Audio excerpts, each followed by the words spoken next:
The Paul Leslie Interviews. We're welcoming author Ryan White. We're going to be talking a little bit about his book, Jimmy Buffett, A Good Life All the Way. Thanks so much for making time for doing this, and congratulations on the book.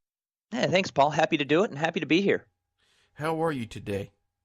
I'm good. It's been, I think it's, as we talk, I think it's been about 2 months since the book came out. And it's been a really fun and exhausting 2 months. A lot of nice emails from people who have read it. A lot of nice emails from people who helped get it done. And it's made for a nice summer, as it should. A Jimmy Buffett book should make for a nice summer. It probably wasn't done right. Do you think that people know the real Jimmy Buffett? That's kind of a complicated question. Actually, it probably more complicated than some people would think that it is, because there are in my mind there are two grand misconceptions about him, and they don't necessarily exist amongst the people who follow him the closest and the biggest fans, but in the general culture, I think there are people who think that he is nothing but this stoned, constantly stoned burnout playing one song over and over and over again. And then there are people that think that he is nothing but a corporate hack, because Margaritaville has become such a big business and has its feet on so many different beaches at this point. And you talk to the people who write songs with him, and he's still intensely interested in songs and in music, and he is interested in business too. But and he's also not the burnout that's just wasting away on the beach, or I guess we should just say wasting away in Margaritaville. He is engaged in a lot of different things, but he does also have plenty of time to play, pretty active play with surfing and fishing and flying around. But he's always, from the very beginning, he's been a guy who's comfortable in a lot of different worlds. I remember Roger Bartlett told me, Jimmy's original guitar player, told me a story about ending up in Los Angeles at some party up in the Hollywood Hills. And Roger was kind of, glued to the wall, just completely uncomfortable in the situation with all these Hollywood people. And, this was, 70, late 74, early 75. Jimmy had one sort of hit with Come Monday, and Jimmy was just as comfortable around those people as he was in the bars in Key West or, anywhere else. He's always had an ability to fit into a lot of different worlds, and that's helped him, navigate 40 years of American culture now. Why did you decide that Jimmy Buffett would be the topic of your next book? Of all the different musicians or public figures, what was it about Jimmy Buffett? Well, I thought it'd be fun. I mean, the short version of the long story is, I wrote for the Oregonian newspaper out here in Portland for almost 16 years. It would have been 16 years in October 2013 if they hadn't laid off a third of their staff in June 2013. And then they made us work for the rest of the summer. And by then, I'd already had this inkling of an idea that, I'd seen the size and the scope of what Margaritaville had become. And I'd been really interested in how, again, use the phrase again, how you navigate these 40 years of American culture, which Margaritaville has, because I knew, I'd been going to Key West. I grew up in Michigan, and we used to go down to Florida and see my uncle in Tampa when I was a kid. And I started in college. I had a friend who went to journalism school at the University of Miami, and I flew down to see him, and me and him and his roommate hopped in a old beat up convertible and drove down to Key West. And that was probably 94 or 95. I think it was early 95. It was just a few months before I turned 21, which gloriously didn't matter down there. And I'd seen it over the years. I'd seen the way Key West had changed in my little time frame. And I knew, I knew some of the stories from the 70s, and I knew Margaritaville was kind of this song that started sort of marked the end of that era that Jimmy found when he got there in 71, and then launched everything going forward. And so I was really curious to see if you traveled the modern Margaritaville landscape, could you see any signs of what it was from what it became? And I always viewed the book as more a cultural history of Margaritaville and America, really, suburban America in some ways, than a biography of Jimmy Buffett. It just so happens that what powers Margaritaville is Jimmy and Jimmy's personality, Jimmy's drive, Jimmy's goodwill. And so in the end, it had to be as much about him as it was about the song and all the other everything else that went along with it and into it. But all of that happened in my lifetime, basically. Again, I was born in 74. The song came out in 77. And so it was really a way to explore one thread of the American story during my lifetime. And then I lost this job and I thought, well, it'll also be a lot of fun.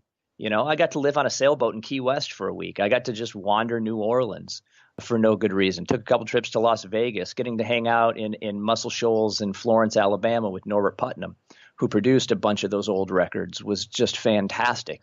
It was a pretty good way to spend some time while I tried to figure out how I move through the world next and kind of make my own accommodations into, some other next phase, whatever that is. We're joined by Ryan White, author of Jimmy Buffett, A Good Life All the Way. You just mentioned a lot of places there synonymous with the Buffett story. Yeah. Key West, now Las Vegas. But was there a place that most resonated with you? A lot of times writers, when they're writing a book, there's a moment, usually when they're alone, where they just think, man, thank God I decided to write this book. Yeah, usually they're not writing when they do that. Usually the book's over. I don't think I told somebody the other day, there's enough distance between when I actually wrote the book and that till now that I can actually convince myself that it was even fun to write it. It was definitely fun to report it.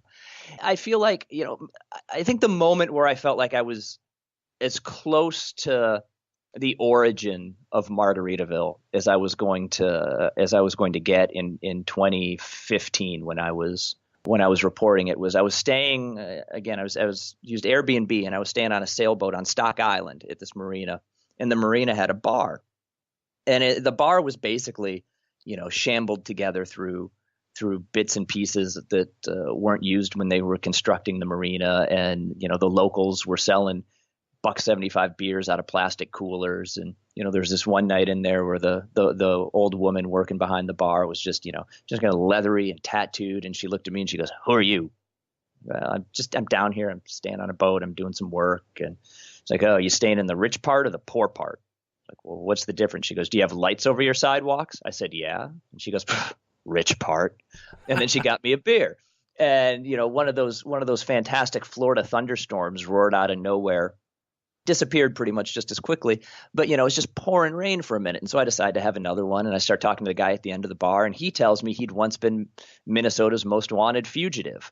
And I went, "Well, what did you do?" He said, "Nothing, but they said that I did, and I thought I'd go to Peru." I said, "Well, I'm sure it was a nice time of year in Peru." And later I went back to the boat and I jumped online, and I couldn't find any evidence of anybody who looked like this guy who had been Minnesota's most wanted fugitive. But it was a great story, and I bought him a couple of beers just in case he was telling the truth, and because I'm not good at fighting. But it felt like it felt like this place where anything could happen, and there was one of everybody in the bar. And so, I mean, that was one of those moments where like, this is great. Sitting in Tom Corcoran's office in Lakeland, Florida, just going through old demo tapes that Jimmy had left behind on the boats, and Tom would clean up the boats and come back, and he's put them all on, he's digitized them all now, and they're sitting on his computer, going through just old photo albums, shots of Jimmy and Jane and Tom and his wife Judy and Groovy Gray, dressed up for dinner in the Bahamas and just lounging on random islands in the 70s. I mean, these were pretty special moments of a time that happened once. And it was, everything that they were doing was this kind of new and wonderful thing for them. And getting to do that was a great moment. Back to, Muscle Shoals in Florence, talking with Norbert Putnam, we were sitting in a wine bar, and, Norbert went on, not only did he produce these records, he played on something like 125 Elvis songs. He played bass. That fantastic bass line in Promised Land is Norbert Putnam. And so we're sitting in this wine bar in Florence, Alabama, and Dave Briggs, who played piano on a bunch of Elvis songs, Norbert's really good friend, comes in, and they start talking. And he goes over to another table, and Norbert and I continue the conversation. And Ray Charles comes on the radio in the wine bar. And I said, "Did you ever play with Ray?" And Norbert goes, "I did hee-haw with Ray." And And so there were moments like that kind of every step of the way, lunch and a dinner with Roger Bartlett, hearing those very first Coral Reefer Band stories, just down the street from where they first rehearsed in Key West when Jimmy got the whole band together for the first time. There were a ton of moments like that. And then the goal was to actually sit down by myself in a basement in Portland, Oregon, where it was raining and cold, and try and translate all of the fun I had onto the page. Well, this book that you wrote, something that sticks out in my mind is that relative to Jimmy Buffett's fame and success, there have not been a lot of what you would call a full-on biography about him. Did you? No. Yeah. Why do you think that is? And did you use any of the other, like the Steve Ing book, did you use any of them as kind of like a reference? Well, a couple questions in there. My editor asked me the same question. The first question, my editor at Touchstone, as to why haven't there been more of these? I think to a degree, it's really hard to do. He has moved through the world at such a pace, and there are so many people kind of riding along and there in the wake that it's kind of it's a really tough timeline to straighten out and to sort out and to organize. But I think the bigger thing is people just don't take him very seriously in modern times. I think he's just, oh yeah, there's Jimmy Buffett and the parrot heads with their funny hats. They're coming to town. I mean, if you read the reviews of the shows, they're almost uniformly the same. Everybody who goes out to review a show focuses on the size of the brand, the brightness of the dress in the crowd, and, that Jimmy seemed to have fun.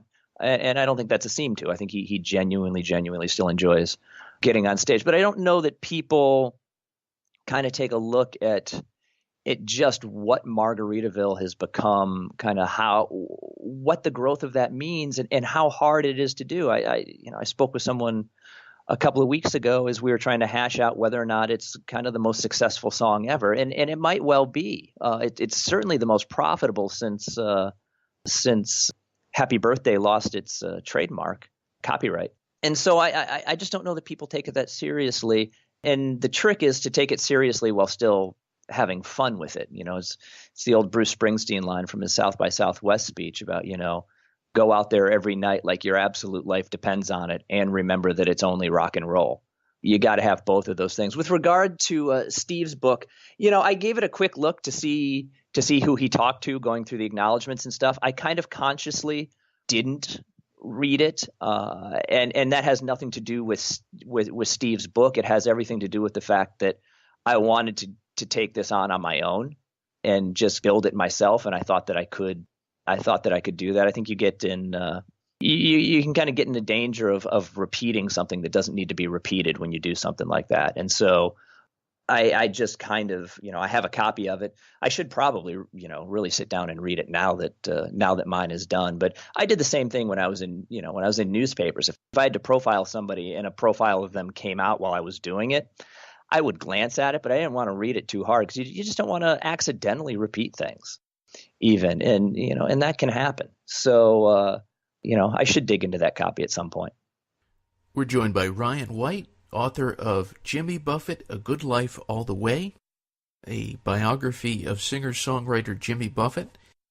I'm very curious, what did you tell Jimmy Buffett's management to try to persuade them, I can only guess, to present your idea to Jimmy Buffett? I just tried to, as honestly and completely as I could, to explain myself and where it was coming from and how I was approaching it and what I was doing it. I've done a book like this is nothing more than a very, very, very, very large newspaper story in a lot of ways. It's far and away the biggest and the hardest thing that I've ever done, but the basic concepts are the same. And one of the things that I found in 16 years of journalism is that it's, you just be honest and straightforward with people. So it was really simple. I mean, it was, I'm writing this book. I'm coming from it from the direction of kind of the cultural story of Margaritaville. And I would love to chat with Jimmy if he would be interested in doing that. And then I kept them updated whenever our paths were going to cross. And never in, hey, do you want to talk now? It was always, if Jimmy has any questions about this, would like to meet me, talk to me, yell at me, whatever, I'd be happy to answer these in person. And the first time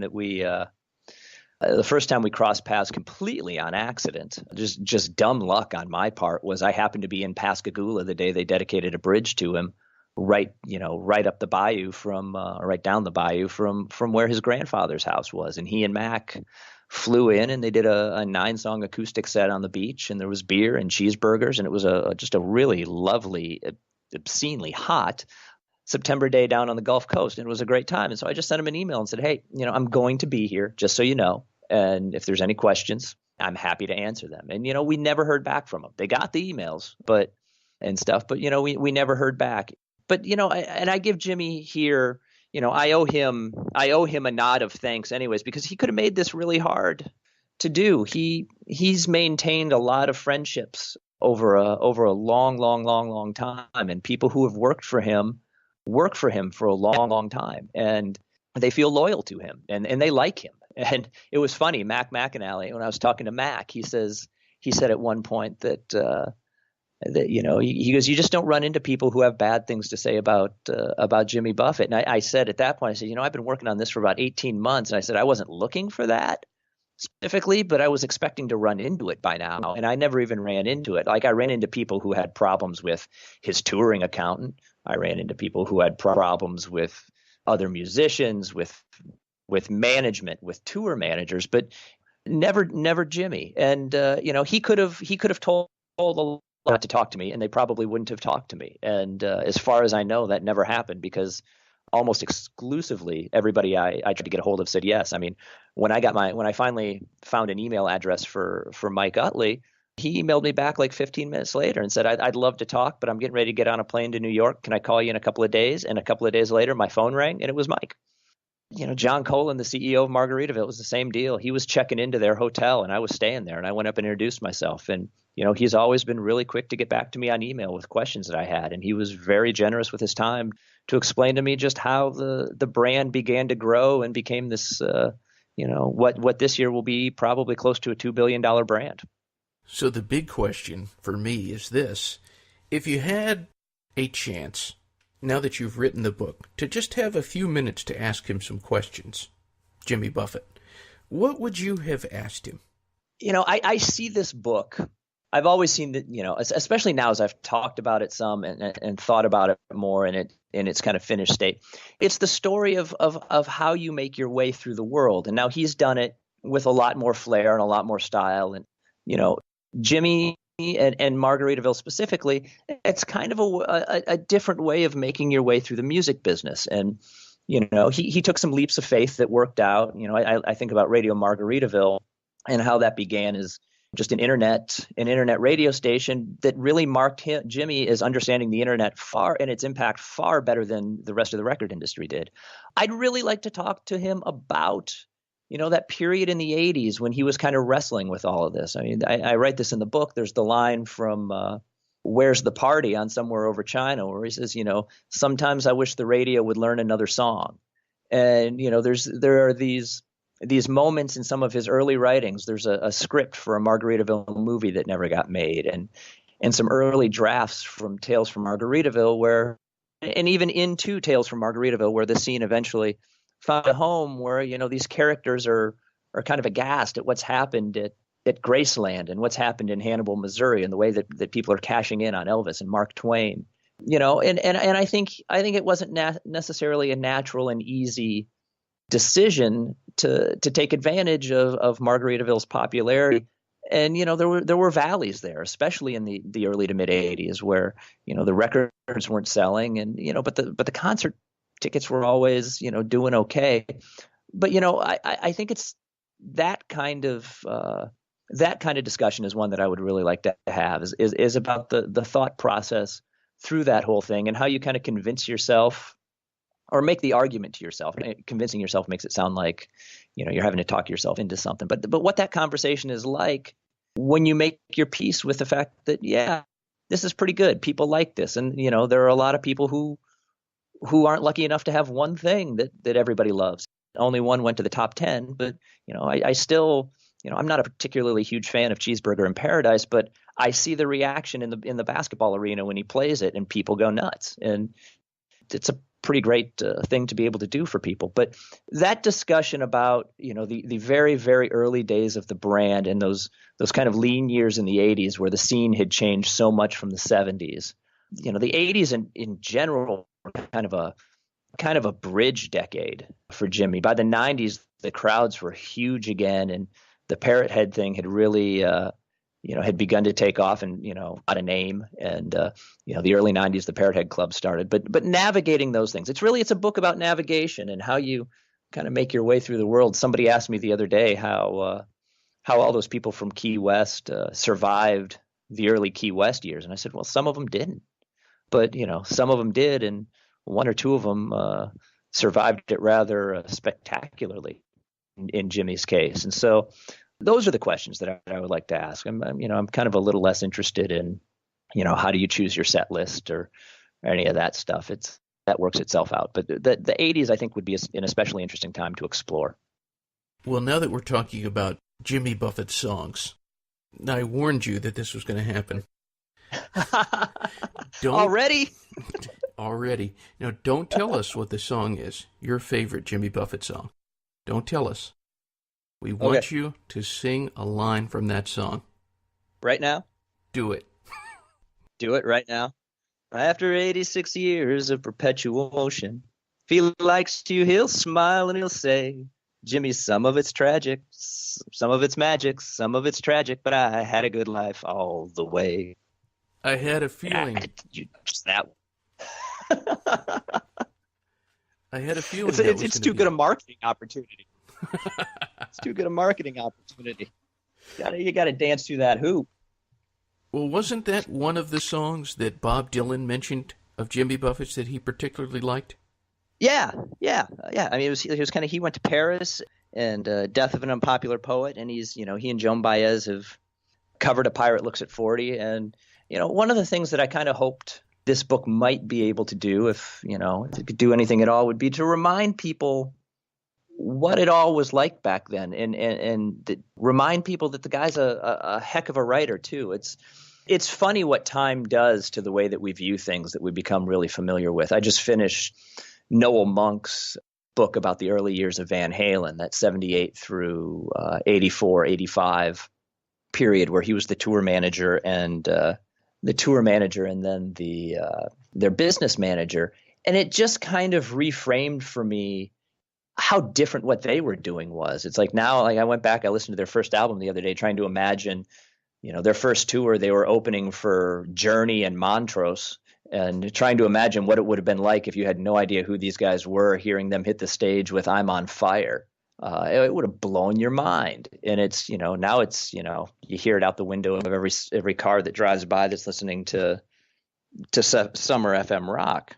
It's a little less revolutionary over time because time just sands the edges off of things. And, Jimmy worked really, really hard on a lot of different things, on his stage persona, on his, on the way that he toured, on the songs themselves. And so, I was hoping to remind people of that. And we get into the Dylan thing in the book a little bit, because when Dylan listed Jimmy as one of his favorite songwriters, I think a lot of people went, what? The guy with the Margaritaville candle scents?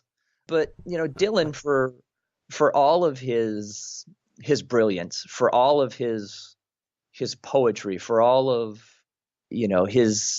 his ways of just dashing through the years and ducking in and out of different things, Dylan is at his heart a song and dance man. That's what he is, and that's what he does. He's got just as much court jester in him as Jimmy Buffett does. And Jimmy Buffett is also a song and dance man. So as I say in the book, a song and dance man is going to recognize a song and dance man. And it makes sense to me that a song and dance man would admire another song and dance man. They've got, Jimmy Buffett has just as much court jester in him as Bob Dylan does, applied slightly differently. But, that grin, the grin that you see them both flash sometimes, makes sense to me that they would recognize and admire each other.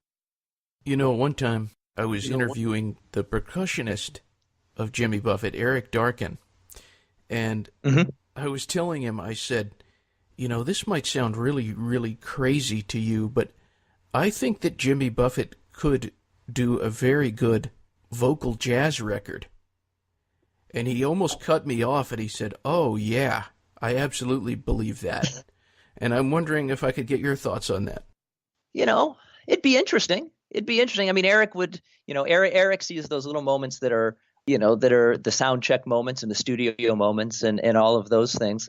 That would be interesting to see. I'd really like to see him go back and do, one more record or two more records in kind of the spirit of those very early ones, and not so much, just in terms of instrumentation, where they kind of strip it down.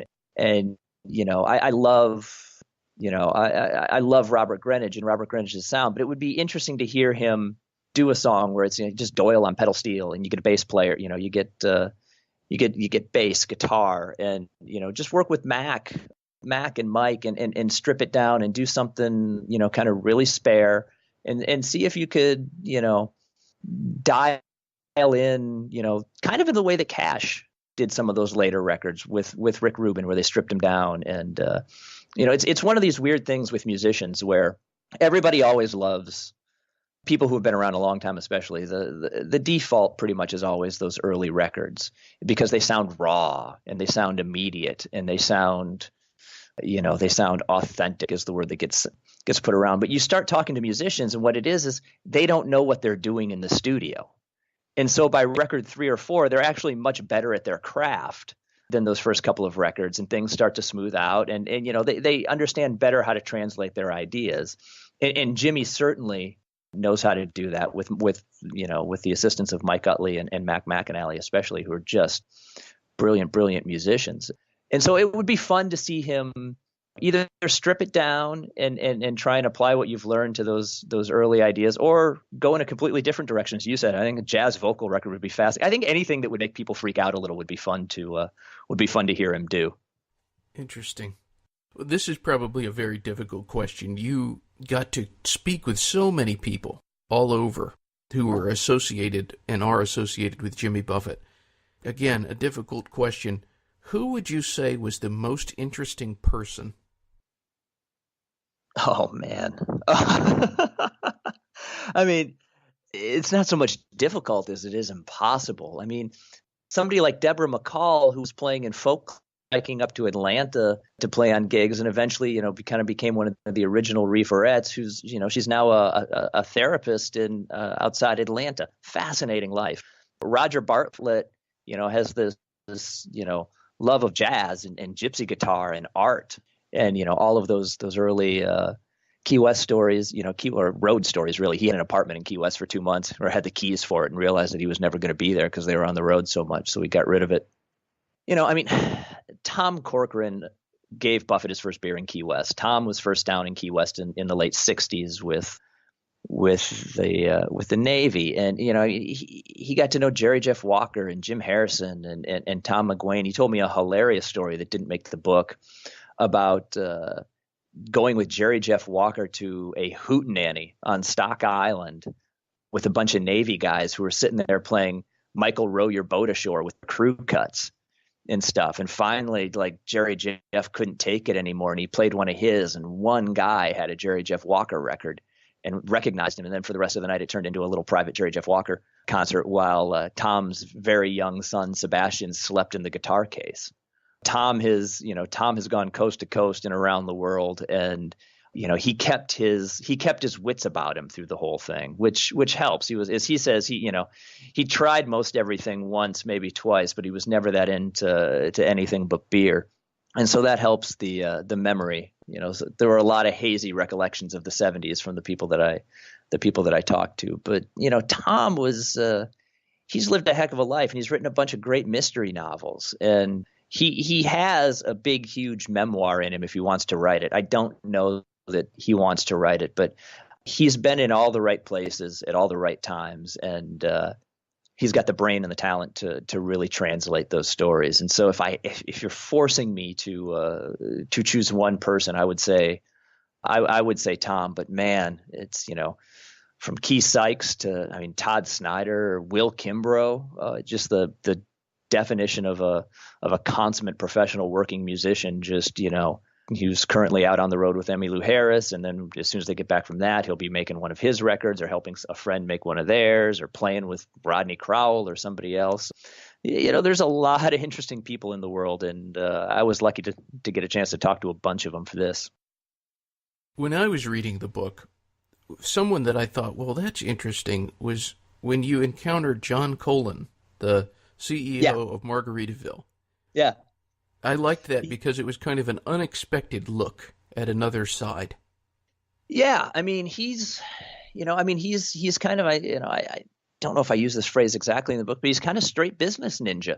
Really nice guy. As I say in the acknowledgments, he's exactly as tan as you would expect the CEO of Margaritaville to be.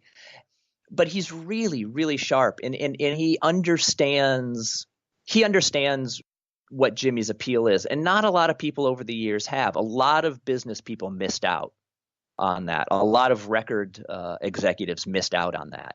But, they met because John got kind of the company that he was working for, which basically did leveraged buyouts of companies like RC Cola and Snapple and stuff like that. They decided to move down to Florida. He wasn't particularly thrilled with that, being, a young guy in Manhattan making a bunch of money at the time. But he moved down there, and he had a friend who told him, well, if there's a social scene anywhere out there, anywhere down there, my friend Jane will know about it. And that was Jane Buffett, Jimmy's wife.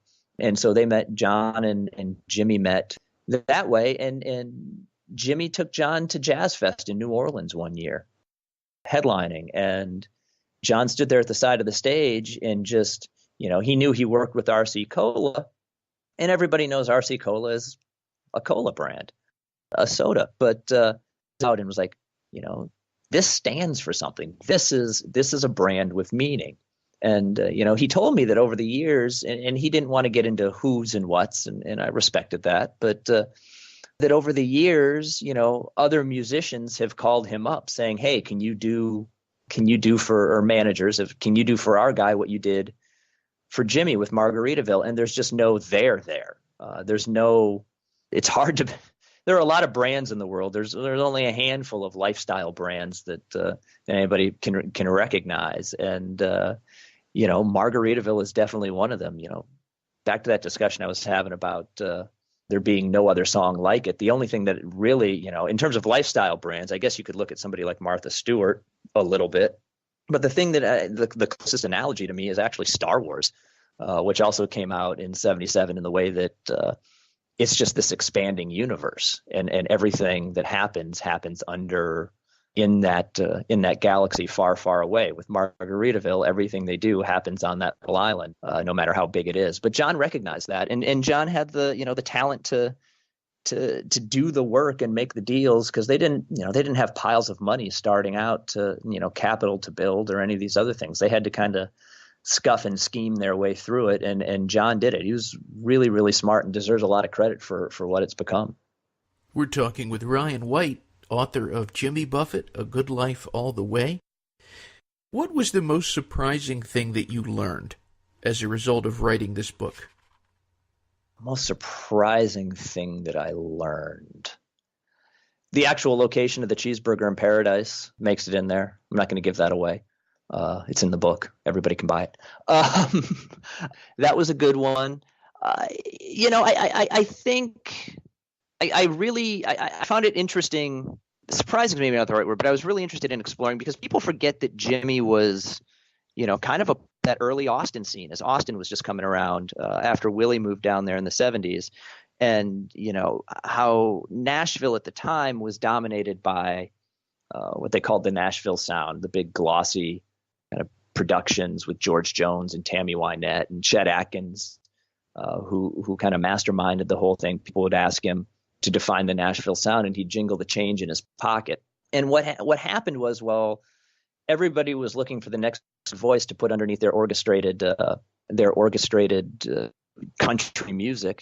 There was from below, there were these kind of rebels that were chipping away at it. Chris Christopherson was kicking around, and Guy Clark showed up in town, and Willie left Nashville and moved to Austin, where Jerry Jeff Walker had set up shop. And just kind of how well Jimmy fit into those scenes where we don't really think about him. Because I mean, he essentially flunked out of Nashville 2.5, 3 times before one day everybody in Nashville started sounding like Jimmy Buffett. Kenny Chesney took it to the inevitable extreme and kind of became fish to Buffett's dead. But people forget, again, just he was of that era of songwriters that were outside the norm, but were quietly chipping away at what was happening in Nashville. And he fit in perfectly in Texas. He wasn't a founding member of that scene or anything. I always think of the song Brahma Fear, where he sings, I'd like to ride the rodeo, but I got Brahma Fear. And I've always thought of that song as a little bit of, I'd love to be completely in that scene, but it's not quite me. I'm more comfortable over here with the boat and all of that. But I think as I laid out the story of Nashville and Austin in the 70s and realizing just how well he fit in with these other kind of more, how to phrase this, I don't know, more respected is the right word. There's a little more street cred for a guy like Chris Christopherson than Jimmy Buffett nowadays. But they were kind of running parallel to each other there. This book, as a result of writing it, in any way has it changed the way that you look at your own life? Yeah, absolutely. I mean, in February I started. Somebody offered me a firm here in Portland offered me a job as a copywriter, doing advertising copy, and we do some public relations and public affairs. And that was not anything that I ever imagined myself doing. I always wanted to be in newspapers. I always wanted to do these things that I've gotten to do and been lucky to do. But it was the right opportunity at the right time. And, I think the book, back to, kind of making your peace with the idea that, people like Margaritaville, I'll give them Margaritaville and it will allow me to do these other things in my life that I want to do. And it's not a bad gig, getting to play this song that people love every night too. I didn't imagine doing this, but it's a good gig. It's, and I work with good people, and it allows me to, I don't have to worry about where the mortgage is coming from this month now, which wasn't the case when I was doing freelance for 3 years while I worked on the book. I worried every night about the next month's mortgage payment. And so, yeah, I mean, it kind of helped me make my peace with, in one way moving, more into an adult world. And we don't often think about turning to Jimmy Buffett for figuring out how to be an adult. We think of it the exact opposite way. But, the story of Margaritaville is really the story of making your way through the world in a somewhat responsible way. Some of those people from Key West didn't make it out. We think about a guy like Phil Clark, who Jimmy wrote a Pirate Books at 40 about. Phil ended up dying under pretty mysterious circumstances, found on the beach in northern California, washed ashore. And as piratical as that is, I don't think that it's a particularly happy ending. And so at some point, you've got to make some decisions with people other than yourself in mind. And so I think working on this book kind of helped me do that a little bit. Ryan, you are wise. Or at the very least, I have my eyes open. I don't know about wisdom, but I can sometimes see what's right in front of me. Well done on the book. Thank you for sharing. Thank you.